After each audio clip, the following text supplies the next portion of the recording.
que ça fonctionne.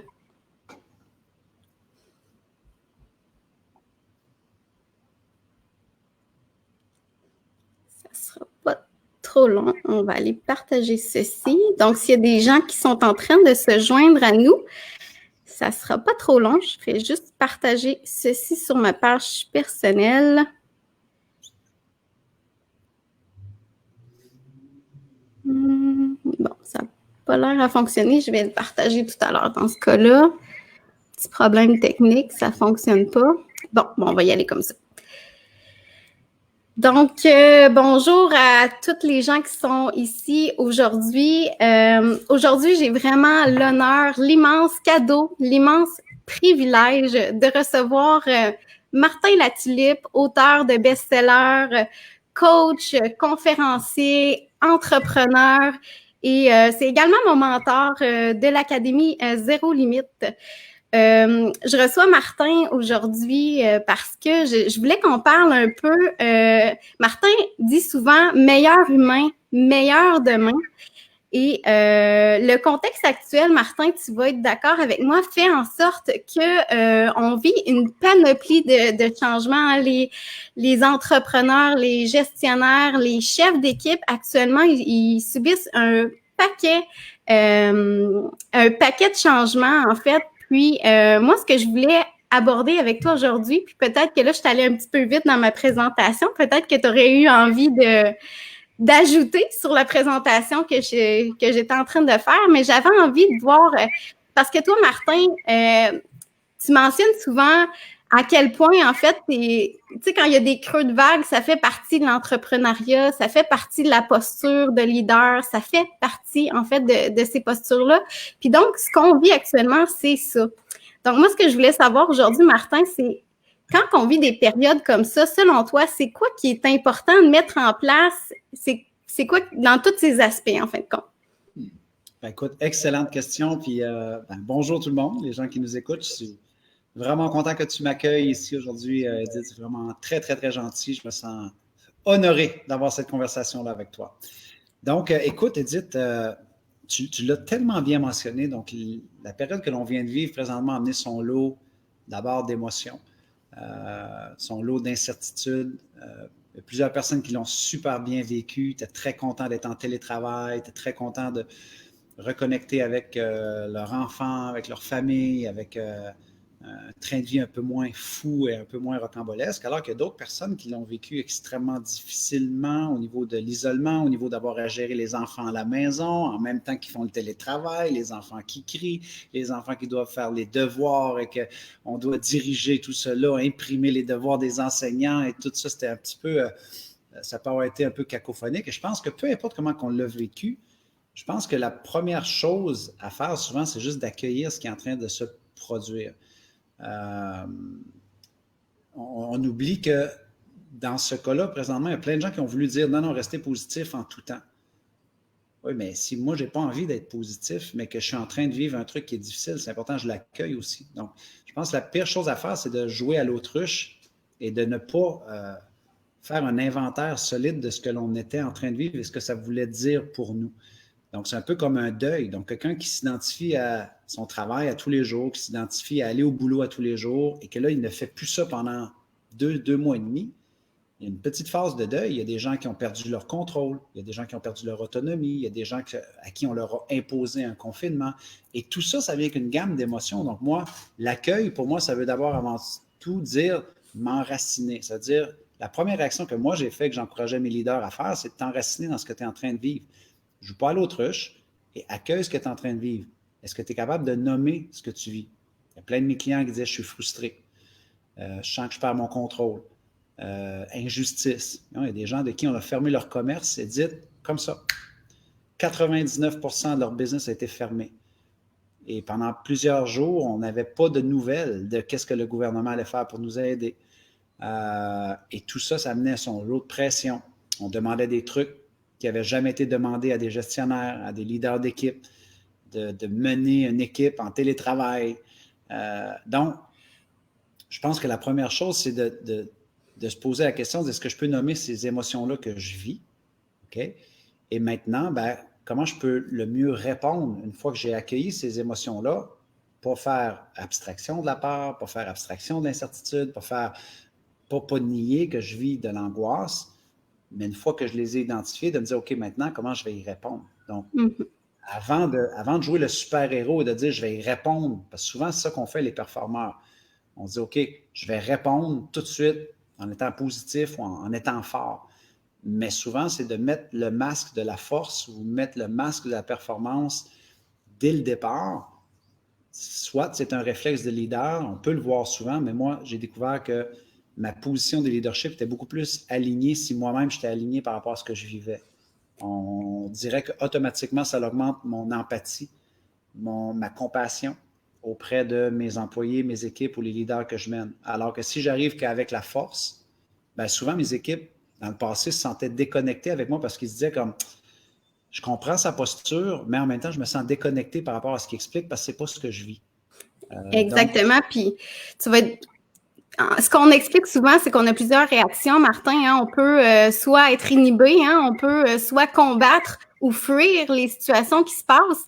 Donc, ce que tu es en train de dire, ça me fait penser un peu d'être un peu plus dans l'accueil finalement, d'avoir un comportement qui va pas être se battre contre le courant pour pas perdre notre énergie non plus, mais finalement d'accueillir. Puis il y a un élément que David Lefrançois nous avait partagé. En fait, il avait dit c'est correct d'accepter dans le processus du deuil, mais aussi qu'il y a un certain moment donné qu'il faut se dire jusqu'à quand.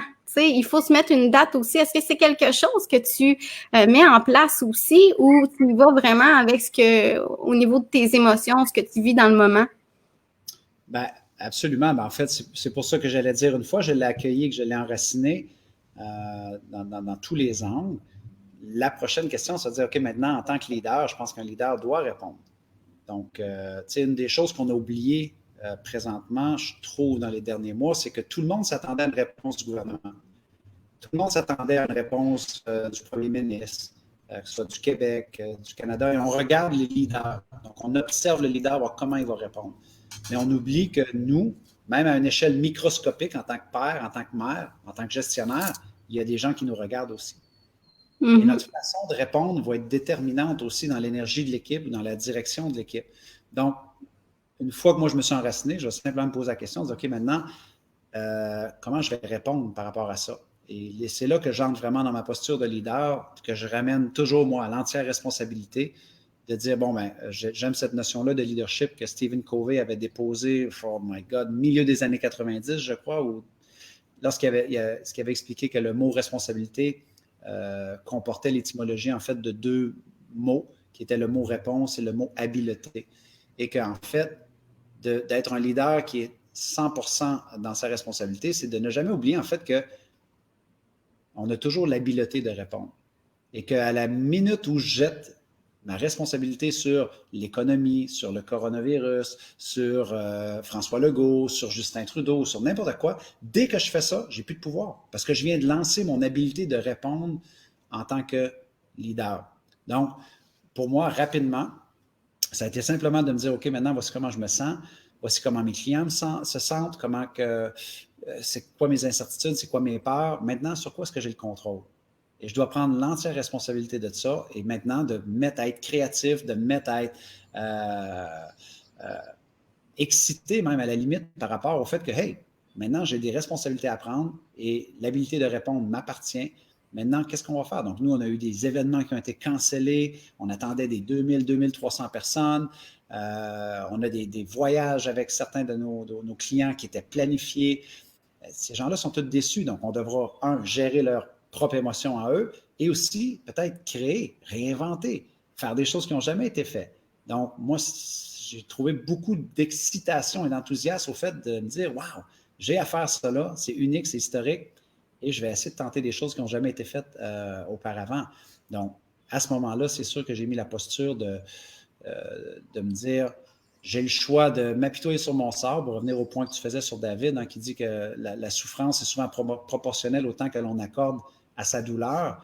Donc, si je me dis coronavirus ou cette situation-là va être l'enfer et que je ne mets pas une date limite, moi, je trouve souvent qu'on va traîner la douleur, on va traîner le marasme, on va traîner la critique, on va traîner qu'est-ce qu'eux font, pourquoi qu'eux ne font pas ça, alors que, hey, non, qu'est-ce que moi je peux faire?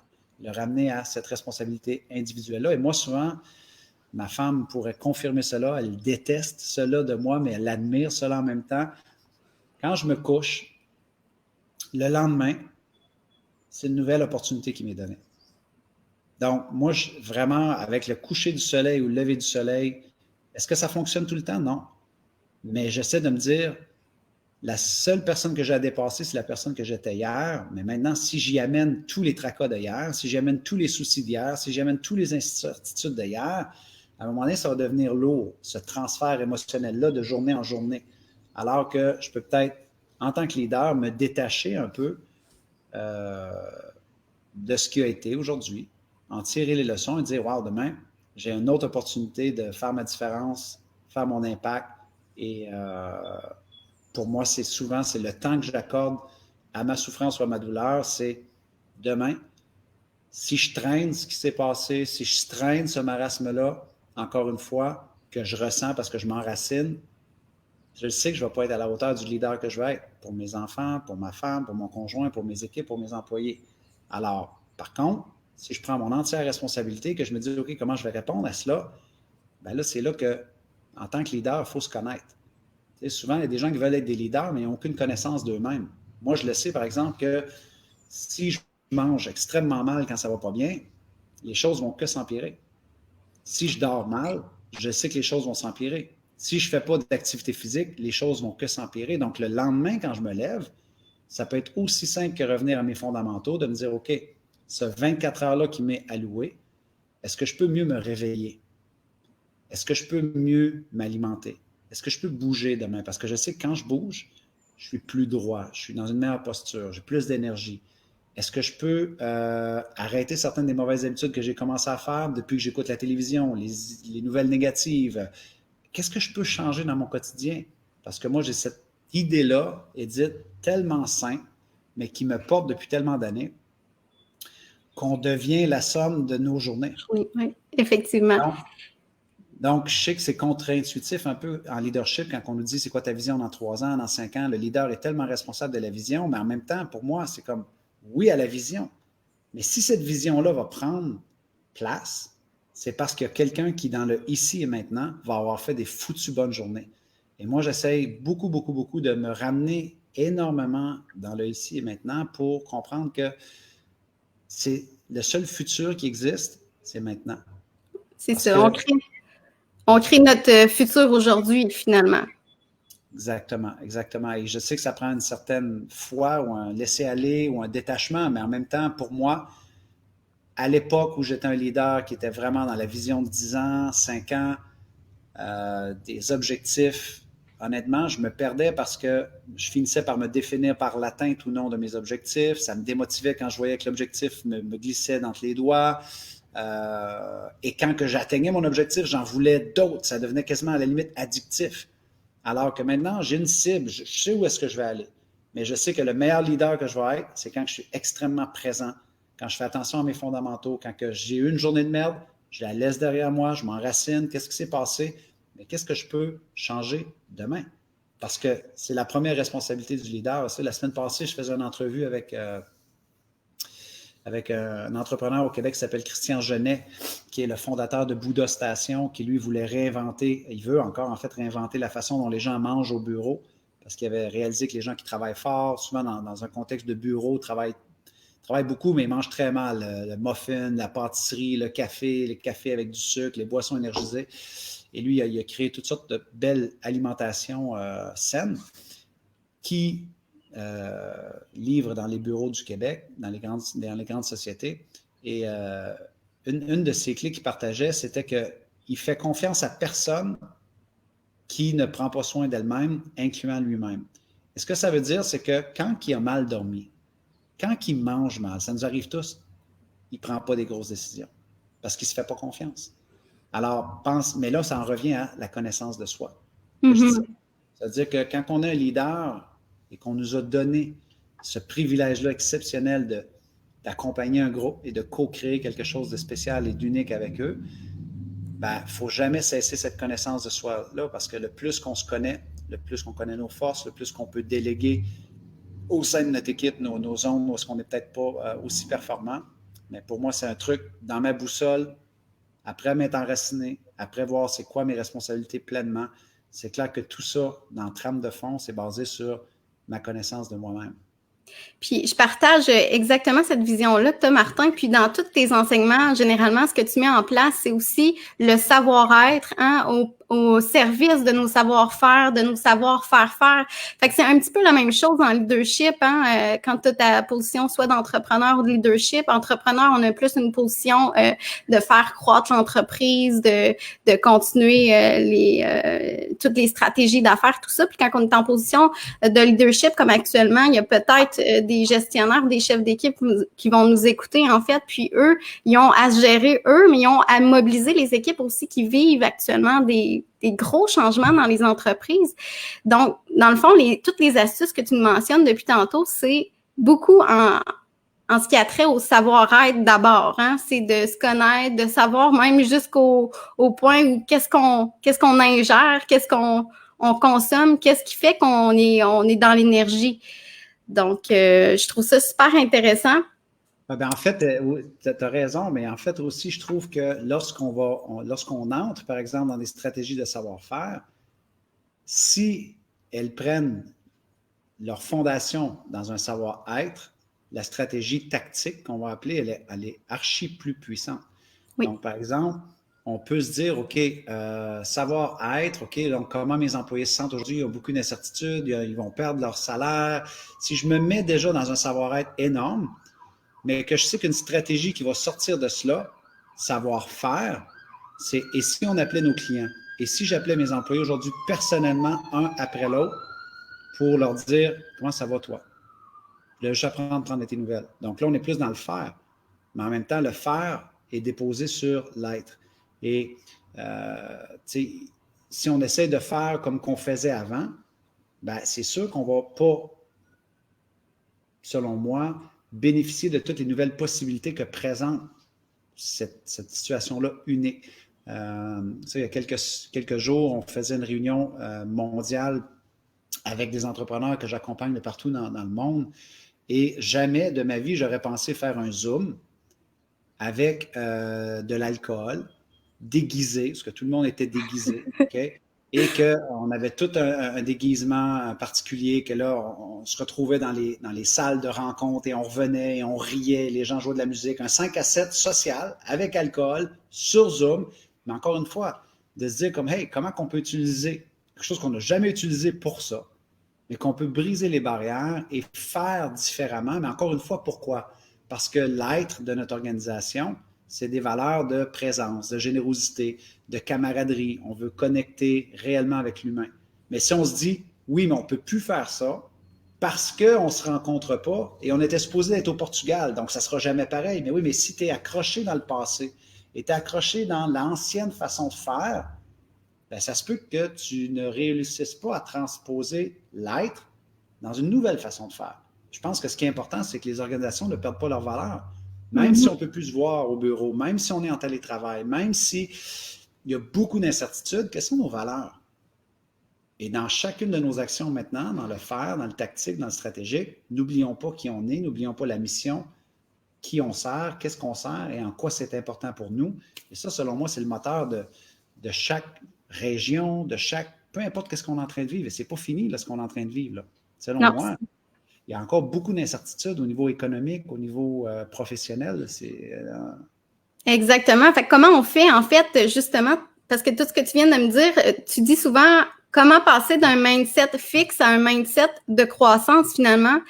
Comment on fait pour, justement, garder ce mindset de croissance-là dans des conditions qui sont comme incertaine. On est dans l'incertitude finalement, mais on continue de continuer. C'est quoi tes astuces à toi, Martin, pour continuer dans un contexte comme celui-ci? Ouais. Ben, la première chose que moi, je m'accorde comme permission, c'est d'avoir la permission de ne pas avoir un mindset de croissance. Je m'accorde la permission d'échouer. Je m'accorde la permission de mal me sentir. Je m'accorde tout ce que je parle en train de parler ici. Là. Souvent, les gens vont faire l'erreur de dire, oui, mais OK, tu ne peux pas toujours être comme ça. C'est pas ça le message aussi. Sauf que si on devient la somme de nos journées, dans 365 jours, si j'ai eu 300 journées d'état d'esprit fixe, je n'ai pas fait mon boulot de leader, je n'ai pas fait mon boulot d'entrepreneur, je n'ai pas fait mon boulot de papa, je n'ai pas fait ce boulot-là. Donc, pour moi, c'est la loi de la moyenne. En me connaissant davantage, de me dire, OK, maintenant, j'ai besoin d'avoir un état d'esprit de croissance. À l'époque, quand je n'avais pas un état d'esprit de croissance, c'est-à-dire quand j'étais négatif, quand j'avais peur de me connaître moi-même, quand je portais un masque, quand j'avais peur de faire des efforts et parce que j'avais peur que ça n'apporte rien. Et si je fais tous ces efforts-là, ça ne m'apporte rien. À l'époque où j'avais peur d'entendre du feedback, parce que j'avais peur que les gens me disent ben, c'est pas bon, c'est moyen. Donc, à cette époque-là où j'évitais énormément de poches, où est-ce qu'on sait que si on ne l'évite pas, on va être en croissance. Donc, c'est basé sur une étude qui a été faite par une psychologue qui s'appelle Carol Dweck, une chercheuse qui s'appelle Carol Dweck, qui a étudié en fait la différence entre des personnes qui ont un état d'esprit fixe et un état d'esprit de croissance. Donc, ceux qui sont dans le fixe sont, eux, développer une nouvelle habileté, c'est impossible. Ça va être difficile. Il n'y a personne dans leur famille qui est bon là-dedans. Eux, ils n'ont jamais été bons là-dedans de toute façon. Donc, ils sont fixes. Ils ne pensent même pas à l'idée de progrès. Même chose pour mettre des efforts. Même chose pour échouer. Eux autres, c'est une finalité. Alors que pour une personne qui est dans un état d'esprit de croissance, la personne va se dire, hey, je ne suis peut-être pas bon dans cette habileté-là, mais je peux la développer. Je ne suis peut-être pas excellent aujourd'hui, mais demain, je serai meilleur. Et ces gens-là se mettent dans une logique, on va regarder comme quelqu'un qui apprend un instrument. La première journée, il n'est pas bon. Mais s'il continue à pratiquer avec constance, avec fréquence, et qu'il y a un état d'esprit de dire cette habileté-là pourrait m'amener plus loin, ben, peut-être que dans 1 an, je vais regarder cela d'un autre œil et me dire, wow, regarde le chemin parcouru, c'est incroyable. Okay? Donc, dans cette nouvelle réalité-là, avoir un état d'esprit de croissance est extrêmement important. Donc, fais juste, par exemple, cette habileté-là que tu es en train de faire présentement. Faire une entrevue en utilisant un logiciel qui s'appelle StreamYard. Il y a des gens qui vont développer des conférences sur Zoom, mais il y a plein de gens, je peux te dire, qui vont se dire « Ah, maudit, sur Zoom, je suis tanné de faire des conférences Zoom. » Et leurs conférences Zoom sont à chier parce qu'ils ne voient pas ça comme un défi de dire « OK, comment est-ce qu'on peut jouer de la musique au début des réunions? Est-ce que on peut envoyer par groupe de 2, de 3 et de 4 dans des petites salles, micro-réunions, ramener le groupe. Je peux jouer une vidéo en même temps pour motiver mes employés. Mais ça, c'est quoi? Compétence. Compétence.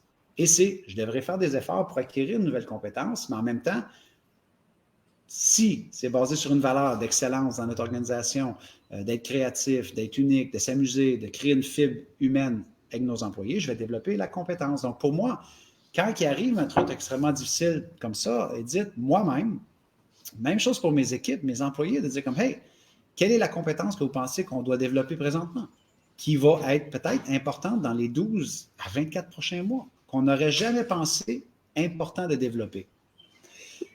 Quels sont les efforts qu'on devra faire pour cela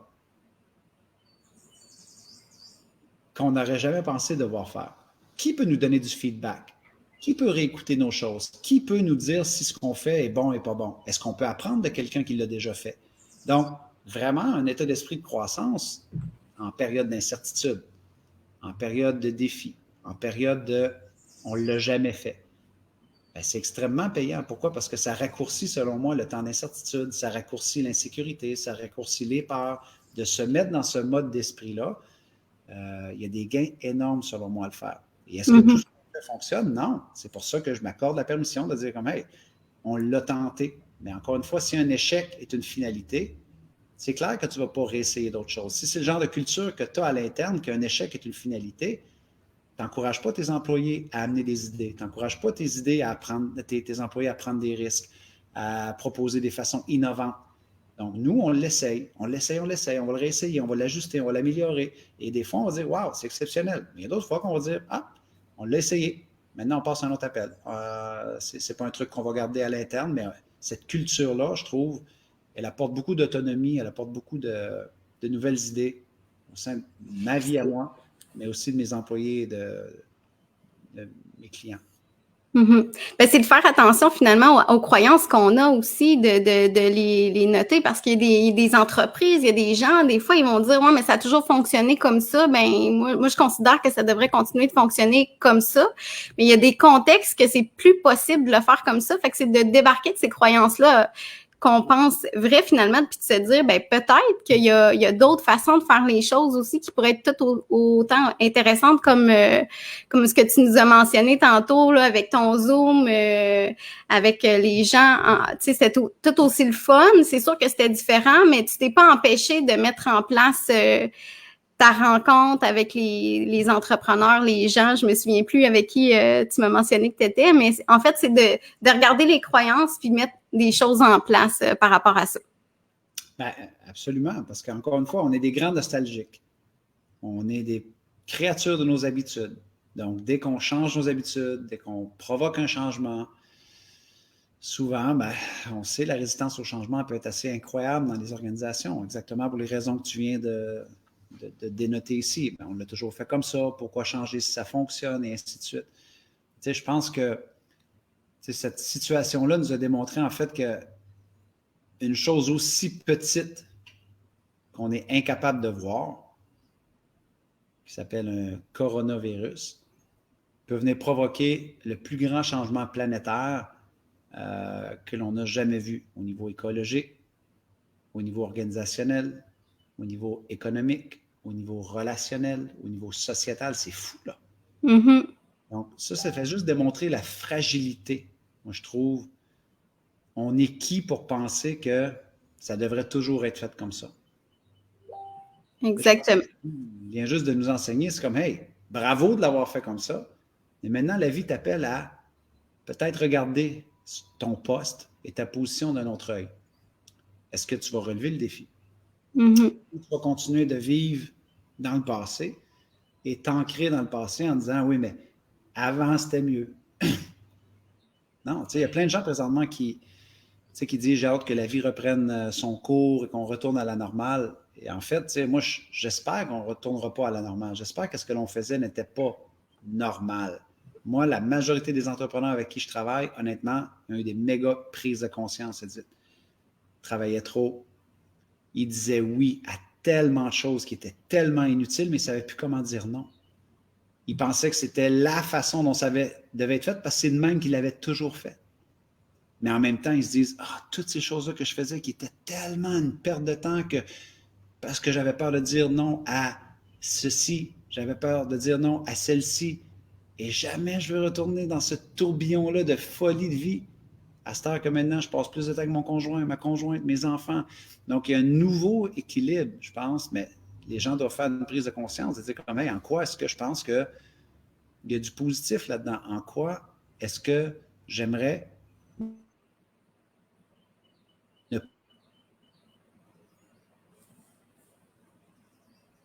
pas oublier les leçons? Il y a plein de gens qui vont retourner à ce qui... Ou sinon, il y a plein de gens qui vont retourner à ce qu'ils faisaient avant, tout simplement. Et moi, je pense qu'au contraire, c'est un tremplin, une opportunité incroyable pour grandir et apporter quelques petits changements qui pourraient, un tant soit peu, faire une méga différence dans nos quotidiens, dans nos organisations, dans notre façon de communiquer l'un et l'autre, de s'apprécier.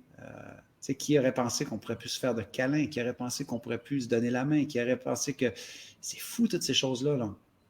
Donc, moi, en tout cas, je sais qu'il y a plein de réflexions que je suis en train de faire par rapport à ma façon de vivre et on peut soit rebuter du revers de la main tout ce qui vient de se passer et se dire comme, ou se dire, wow, OK, il y a des trucs qui étaient quand même très, très...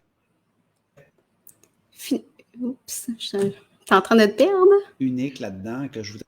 Hein? Non, c'est correct, ça a bugué un petit peu, mais je pense que c'est juste de mon côté. C'est correct, je t'écoute.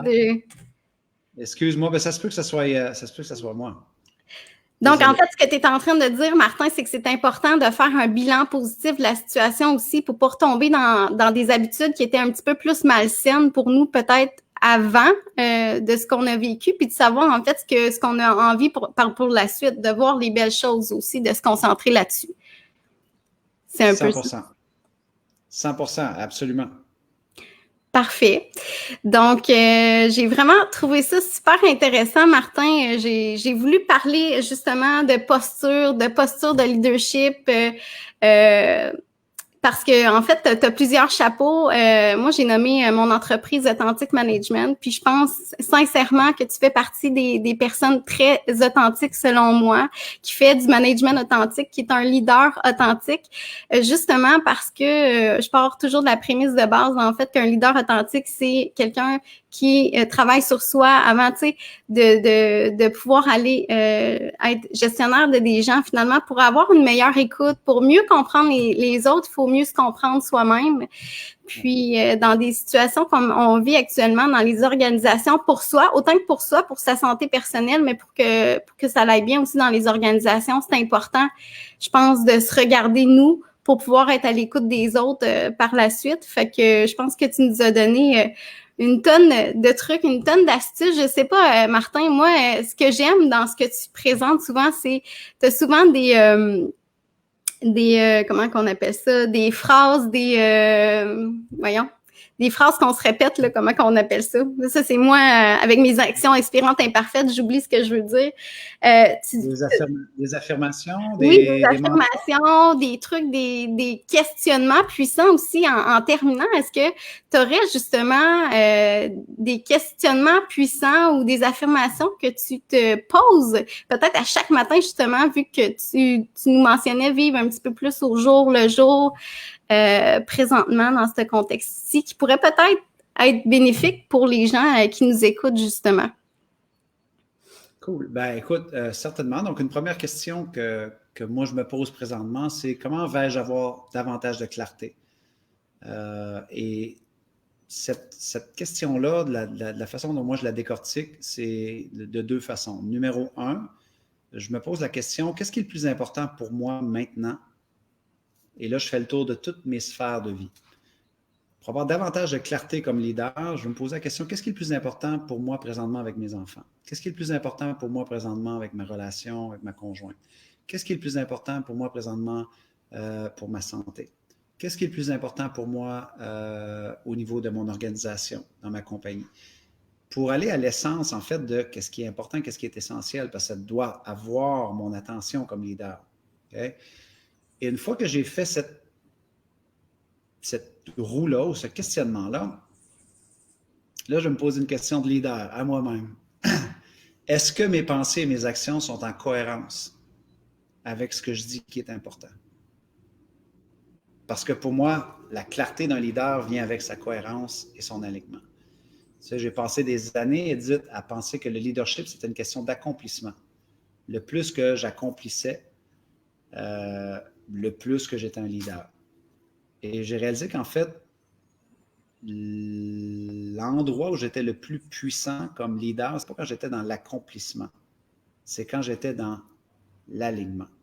Et l'alignement, pour moi, ça doit être, si je pense et que je dis que ceci est important pour moi, je dois aussi le démontrer comme leader. Donc, comment est-ce que je peux avoir davantage de clarté? Et je le fais dans ces deux réflexions-là. Et deuxièmement, c'est comment je peux avoir davantage de connexion, parce que je pense qu'un leader, c'est quelqu'un qui connecte. C'est quelqu'un qui a hâte de connecter avec ses gens, d'abord avant tout avec empathie, avec compassion. Donc, toujours de me dire, comment est-ce que ces gens-là que je vais être au service de, qu'est-ce qu'ils vivent, comment est-ce qu'ils sentent, de quoi sont-ils préoccupés présentement et en quoi est-ce que je peux être à leur service, en quoi est-ce que je peux peut-être utiliser mes ressources, mes talents, mon temps, mon écoute, ma bienveillance à m'assurer que je connecte avec eux, tant au niveau émotionnel qu'au niveau relationnel, parce qu'encore une fois, tout est tellement transactionnel aujourd'hui, Edith. En tant que leader, en tant que gestionnaire, souvent on est dans la transaction. Je te donne une tâche, compte du temps, compte de l'argent, tu fais la tâche. Et en fin de compte, si on a réalisé une chose, j'espère, dans les dernières semaines, c'est que c'est pas parce qu'on est en distanciation sociale qu'on peut plus se parler. Il y a plein de gens qui se sont rapprochés, il y a plein de gens qui ont plus connecté, qui ont été plus près que jamais, des gens qui aiment. Mais ça, c'était même sans se voir. Pourquoi? Parce qu'on connectait davantage, parce qu'on se parlait des vraies choses, on parlait des enjeux, on parlait de comment on se sentait. Tous des trucs que quand on n'est que dans la transaction, ben souvent, on oublie cela. OK? Une autre question que j'adore me poser, Edith aussi, c'est comment est-ce qu'aujourd'hui je peux être plus créatif? Comment est-ce que je peux voir d'un œil différent, d'un angle différent ce que je faisais hier? Donc, je pense qu'un leader, la pire chose qu'on peut faire, c'est de devenir complaisant et de se dire c'est fait comme ça va toujours être fait comme ça. J'aime être celui qui se dit peut-être, hey, est-ce qu'il y a une nouvelle façon que je suis en train de manquer présentement? Est-ce qu'il y a une nouvelle façon de le faire? Et là, regardez toutes les belles choses positives qui ont sorti de cette crise-là. Parce qu'on a eu un changement qui a été provoqué. Mais je pense qu'un bon leader ne va pas attendre qu'un virus se présente. Il va se poser la question, c'est comme, hey, cette façon-là dont on sert les clients présentement, est-ce qu'on peut améliorer de ça? Comment est-ce qu'on peut amener ça à un autre niveau? Qui a une idée? Qu'est-ce qu'on n'a jamais essayé qu'on pourrait essayer maintenant? Et là, les gens vont dire, ben, pourquoi qu'on ferait ça? Ça a toujours... Non, juste à la place d'en faire un enjeu, faisons-en un jeu. Tout n'est pas enjeu. Ça peut être un jeu, tout ça. Mais tout ça peut être ludique. Mais encore une fois, l'aspect de créativité, souvent, apporte une énergie nouvelle pour l'équipe, apporte de la co-création, apporte des idées qui sont endossées par le leader ou qui viennent des équipes et vice-versa. Et tout ça, ça crée une énergie qui est juste incroyable. Donc, et si on était créatif, pas seulement lorsqu'on est provoqué en raison d'une crise mondiale ou qu'on fait face à des énormes pressions économiques ou stratégiques dans notre organisation, mais qu'on le voyait plus comme un mode de vie. Donc, bref, il y a toutes sortes de choses qui émanent pour moi de cette réflexion-là, mais la quatrième et la dernière, la plus importante, Edith, c'est comment est-ce que je peux contribuer davantage aujourd'hui. Moi, dès que ça s'est arrivé, le coronavirus, moi, ma posture numéro 1 de leader, c'est celle de service. Okay? Moi, je pense qu'il y a beaucoup de personnes qui pensent que le leadership est inné. Il y a plein de débats là-dessus et je veux dire, je ne vais pas me mettre la tête dans le sable et prétendre qu'il y a des gens qui n'ont pas des aptitudes un peu plus innées en leadership. Oui, ça existe. Okay? Mais au même titre que des gens qui ont un potentiel énorme ou un talent incroyable. On a tous peut-être déjà entendu d'autres parents dire au sujet d'un enfant ou d'un autre enfant, dire « Hey, lui, il avait un talent fou. C'est fou comment qu'elle avait ou il avait un potentiel incroyable. » Mais si on en parle au passé, c'est parce qu'il n'a pas su exploiter ce potentiel-là, il n'a pas su exploiter ce talent-là. Un peu comme si on en parle de façon qu'on est déçu parce qu'il y avait tellement un bel avenir, il y avait tellement un potentiel. C'est la même chose avec les gens qui ont un talent inné. Ça ne veut pas dire qu'ils vont le nourrir.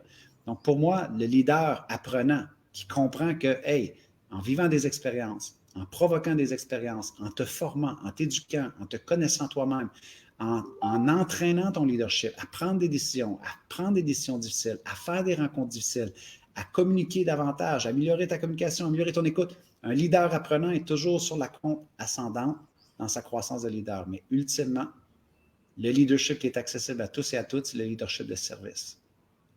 En quoi puis-je être au service aujourd'hui? That's it. Donc, nous, dès que ça s'est arrivé, on a réalisé qu'il y avait plein d'organismes à but non lucratif dans notre région qui manquaient de sous, qui manquaient de talent, qui manquaient de compétences. Et on a un groupe d'entrepreneurs on a fait des dons au niveau financier, mais on a donné du temps, on a donné des compétences, on a mis en contact des gens qui avaient telle et telle capacité pour aider les organismes qui souffraient. Comment est-ce qu'on peut être au service? Et à tous les jours, moi, ma mission, c'est de bâtir un monde meilleur à ma façon. Donc, à tous les jours, quand j'ai vraiment une journée de merde, quand j'ai vraiment une journée c'est que c'est difficile, je suis comme, hey, comment je peux me rendre utile? Comment je peux être au service aujourd'hui? Parce que je peux au moins faire ça. Mm-hmm. Beaucoup de leaders, souvent, qui oublient cette posture-là de dire comme, hey, est-ce qu'aujourd'hui, tu peux être celui qui apporte le café à tes employés? Est-ce qu'aujourd'hui, tu peux être celui qui rouvre la porte? Est-ce qu'aujourd'hui, tu peux être celui qui dit, sais-tu quoi, comme, je vous écoute, vos idées aujourd'hui, on va voir. Peu importe, cette notion-là d'être au service, de voir comment je peux me rendre utile, moi, ça me nourrit énormément. Et ça m'apporte beaucoup dans mon leadership, d'avoir cette posture-là. Wow, hein, mais on te reconnaît vraiment, Martin, pour ta bienveillance. Tu le répètes souvent aussi, hein, donner, donner, donner. Si c'est pas de l'argent, c'est du temps. Si c'est pas du temps, c'est des astuces. T'encourages beaucoup ta communauté à le faire aussi. Merci beaucoup de ta présence aujourd'hui. Merci beaucoup pour toutes ces astuces-là que je vais me servir moi-même d'abord parce que c'est un beau cadeau que tu m'as fait d'abord, puis après ça pour les gens qui écouteront sur ma communauté. Donc, ça a été un plaisir pour moi, Martin, de te recevoir aujourd'hui, même si c'était une action inspirante et parfaite dans mon cas, comme on a mentionné tout à l'heure, mais j'apprends du maître en disant c'est dans l'action qu'on développe une compétence. Donc, c'est exactement ce que j'ai en arrière de la tête finalement. Donc, merci beaucoup, Martin. Vraiment bon. Pas moi. Merci à toi. Ça fait plaisir. Merci beaucoup tout le monde. Au revoir. Bye bye tout le monde. Bonne journée.